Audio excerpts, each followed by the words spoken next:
So who'd have thought? Here we are now sitting there staring down the barrel of leadership contests, fast tracking of Andy Burnham, Miliband rejected by the voters once. Oh my goodness me, here we could be again. Wes Streeting, goodness knows what's happening. So who wants to take the first stab at trying to pick through what we've seen the last couple of weeks, and the election results, and where are we? Because we've got, I suppose, actually, if we start at election results before we maybe move into the Labour piece, because we've got the reform piece, yeah, and the Greens, and then probably we fast track into Labour.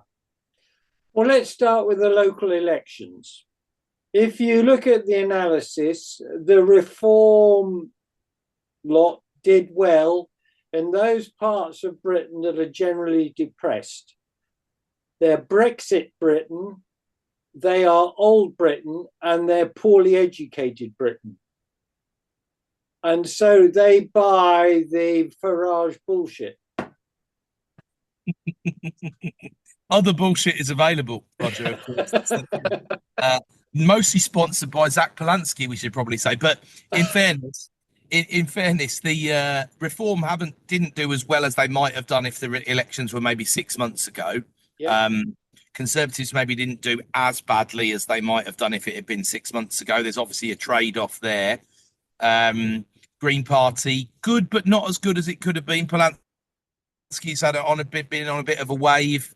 Completely different flavour of grifter to Farage, of course, but they are the big two, as it seems to be at the moment, in terms of saying things that make your skin crawl a little bit, realistically. Yep. And ultimately, I think, if we cover now, I did a little piece on this as well. What happens if one of them is the Prime Minister? What happens to the bond market? So keeping it apolitical as much as possible. Farage is a double-edged sword, because if we went for I had a question. I gave a presentation last night, Roger. You'd have enjoyed this.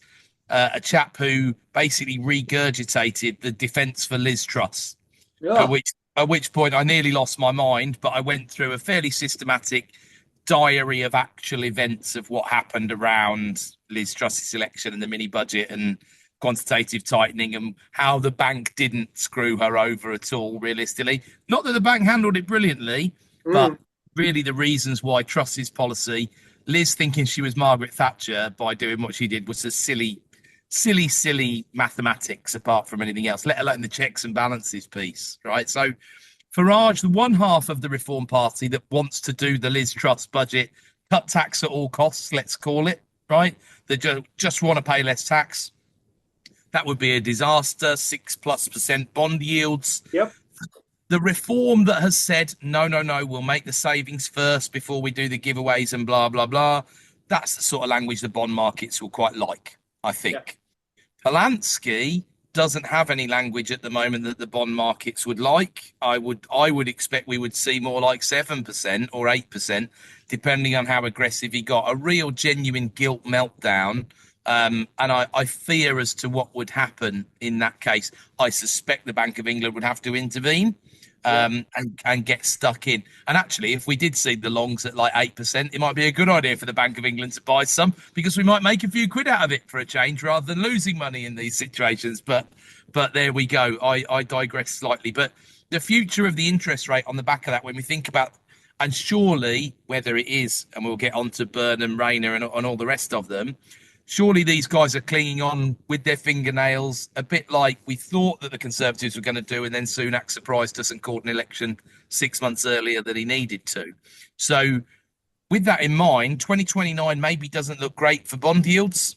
So if you're holding a lot of debt, as per yours truly, you might be giving some serious consideration to how you're structuring things in 2028, when, assuming the Middle East has calmed down one way or another, your election is going to have to inform part of your debt strategy, in my opinion. So late this year, early next, you're probably bolting in a 5-year fix, whatever the price, to almost secure yourself to be well past any election date. Well, and or if it doesn't work, John, if the asset doesn't work in the new world. I mean, I famously fixed a lot of debt 2022 because I was going on about risk to the upside. Then the lettuce came and what happened. and I was proven right. I wasn't delighted to be proven right because rates went so wonky.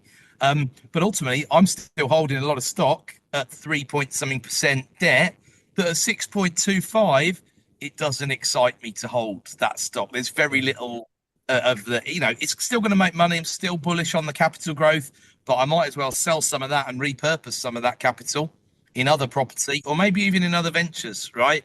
And I think I always like to try and start thinking earlier rather than later, because what I don't want to do is think, oh, I need to sell 100 houses in 3 months, because there's a number of reasons why you wouldn't want to do that, right?